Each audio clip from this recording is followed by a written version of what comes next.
मसवडमधून दौडून कुठेही एक आवाज दिला तर पूर्ण मानता मराठा एक उठला पाहिजे होता पोराच्या पाठ्यामध्ये एवढी ताकद निर्माण करायचं.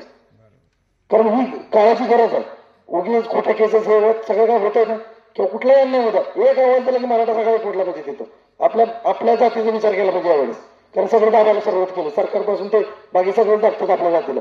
त्यामुळे आपल्या जातीच्या हक्कासाठी आपल्या मुलाच्या न्यायासाठी लढाई आरक्षणासाठी पण आहे आणि प्लस आपल्या पुढच्या भवितव्यासाठी पण आहे. आपली एवढी एकजूट पाहिजे. एक आवाज दिला की मसवडमध्ये पूर्ण 1000 बांधव उभं राहिले पाहिजे.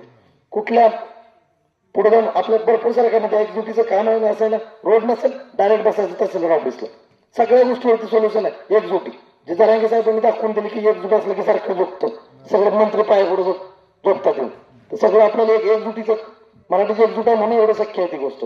आणि जरांगे साहेबांचा एवढा निष्ठावंत आपल्याला माणूस भेटला मराठा समाजाच्या प्रत्येक भेटणारा माणूस असतो.